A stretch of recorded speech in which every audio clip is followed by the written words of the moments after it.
এই event blog, cooking blog, fooding blog, lifestyle blog, travel blog. বলছি একটু blog দেখবেন? ব্লগ দেখবেন গো? তাহলে দেখতে থাকুন ডিঙ্কাজ অ্যান্ড শুভজ জিন্দেগি। শ্রীপঞ্চমীর সন্ধেবেলায় আমরা বেরিয়ে পড়লাম উত্তর কলকাতার সরস্বতী পুজো দেখতে। তো আমরা প্রথমেই চলে এসেছি দমদম প্রেরণাতে। দমদম স্টেশনের কাছে ইন্দিরা ময়দানের ওখানে হচ্ছে দমদম প্রেরণা। এরপরে আমরা চলে এসেছি সেভেন ট্যাঙ্কসের কাছে দমদম বয়েজ স্পোর্টিং ক্লাবের পুজো দেখতে।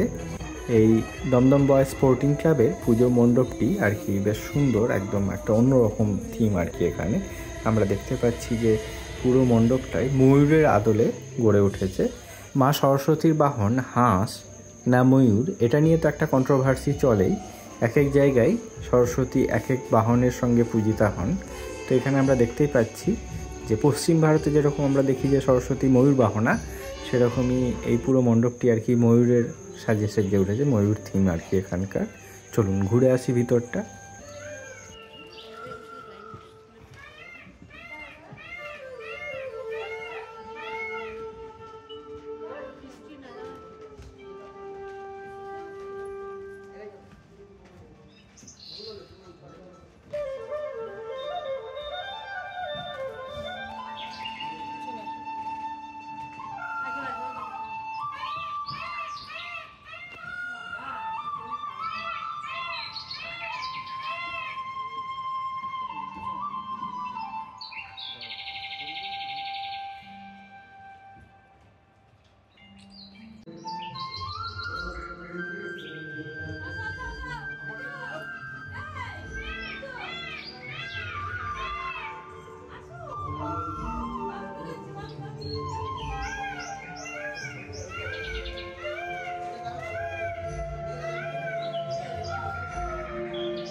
ইভেন্ট ট্যাঙ্কসের দমদম বয়েজ স্পোর্টিং ক্লাবের পুজো দেখে এবার আমরা চলে এসেছি শ্রীনাথ মুখার্জি লেনের ইয়ং বয়েজ ক্লাবের পুজো দেখতে।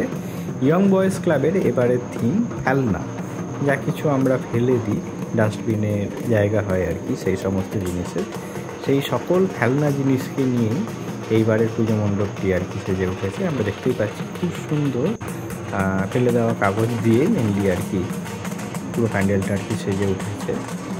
অরিগামির দারুণ দারুণ কিছু কাজ আছে এখানে। চলুন ঘুরে দেখি শ্রীনাথ মুখার্জি লেনের ইয়ং বয়েজ ক্লাবের পুজো।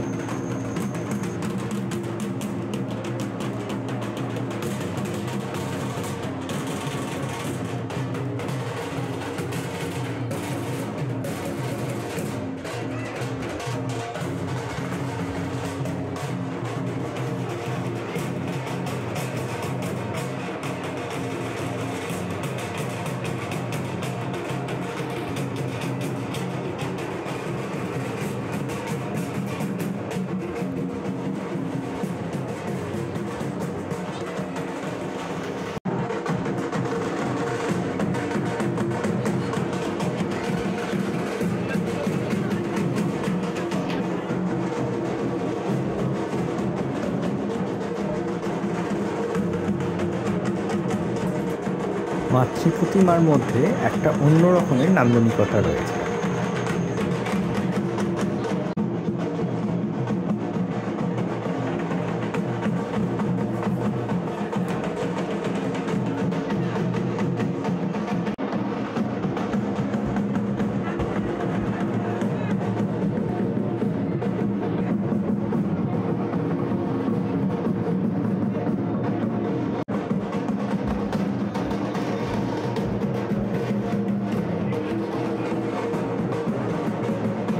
শ্রীনাথ মুখার্জি লেনের পুজো দেখে এবার আমরা চলে এসেছি টালা প্রত্যয়ে। টালা প্রত্যয়ের দুর্গা পুজো তো আপনারা জানেনই যে খুব দারুণ হয়।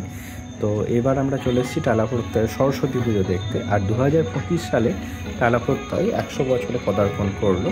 তো এই 100 বছরের প্রথম পুজোটাই হচ্ছে এবার আমরা দেখতে চলেছি সরস্বতী পুজো। দেখতেই পাচ্ছি 100 বছর উপলক্ষে খুব সুন্দরভাবে সাজানো। ডান দিকে রয়েছে বাংলার রাগ সঙ্গীতের একটা প্রদর্শনী, আর বাঁ দিকে রয়েছে পুজো মণ্ডপটি। চলুন ঘুরে আসি, দেখে আসি টালা প্রত্যয়ের কেমন হয়েছে পুজো। টালা প্রত্যয়ের পুজো কিন্তু কলকাতার বিশেষ করে উত্তর কলকাতার দুর্গা পুজো বা সরস্বতী পুজো যখন যেটা হোক তার সেরা আকর্ষণের অন্যতম থাকে টালা প্রত্যয়ের পুজো।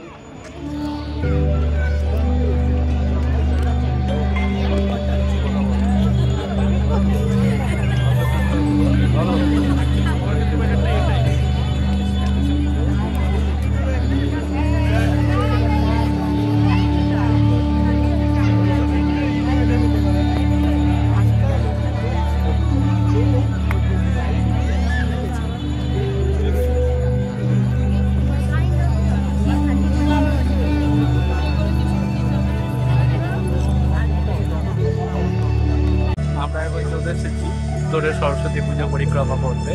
আর ওই যে ডিঙ্কা আঙুল দিয়ে দেখাচ্ছে, আমরা এখন আছি টালা প্রত্যয়ে একে একে উত্তরের সরস্বতী পুজো তো দেখে নিচ্ছি।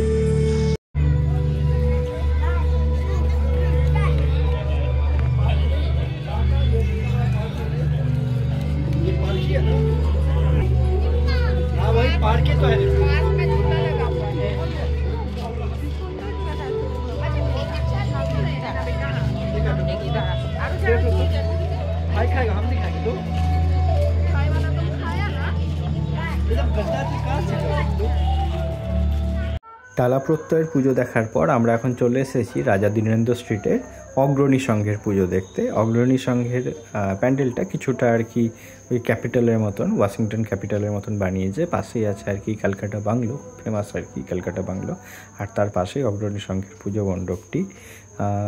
অনেকটা প্রতিমাগুলো দেখতে বারাসাতে আমরা যে ধরনের কালী পুজোর সময় প্রতিমা দেখে থাকি তার সাথে মিল আছে। বিশেষ করে পাশে রামকৃষ্ণ, রাম সীতা ইত্যাদি আছে। শিবাজি সংঘের পুজোটা একদমই ছিমছাম।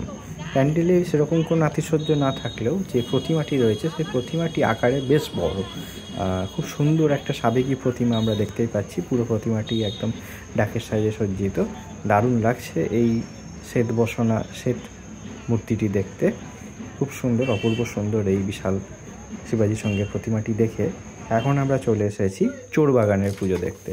উত্তরের চোরবাগানের পুজোর এবারের থিম হচ্ছে প্রশান্তি। দুর্গাপুজোর সময় তো চোরবাগানের একটা দারুণ চমক থাকেই, সরস্বতী পুজোর আকর্ষণও চোরবাগানের কিছু কম নয়। এবারের থিম প্রশান্তি। আর এইবারের যে সরস্বতী পুজোটা চোরবাগান করেছে আর কি, সেটাকে বলা হচ্ছে উত্তর কলকাতার, ইভেন গোটা কলকাতার কিউটেস্ট সরস্বতী পুজো। দেখতেই পাচ্ছেন একদম একটা বাচ্চা মেয়ে, তার আদলে আর কি সরস্বতীকে গড়ে তোলা হয়েছে। যেমন বাচ্চা হাঁস তেমনই হচ্ছে বাচ্চা সরস্বতী, একদম কিউট একটা বেবি। সেই কিউট বেবি আর কিউট একটা ডাকলিং যাকে বলা চলে, সেই ডাকলিংয়ের উপর একটা কিউট বেবি গার্ল বসে আছে, সেই হচ্ছে আমাদের এবারের মা সরস্বতী। অপূর্ব সুন্দর এই মূর্তিটি। চোরবাগানের এই পুজোটা তো আর কি একদমই মন কেড়ে নিয়েছে আলাদা রকমভাবে, দারুণ লাগছে এই প্রতিমাটি দেখে। তো উত্তর কলকাতার সরস্বতী পুজো পরিক্রমা আমরা এখানেই শেষ করছি। আপনাদের কেমন লাগলো উত্তর কলকাতার পুজো আমাদেরকে কমেন্টে অবশ্যই জানাবেন।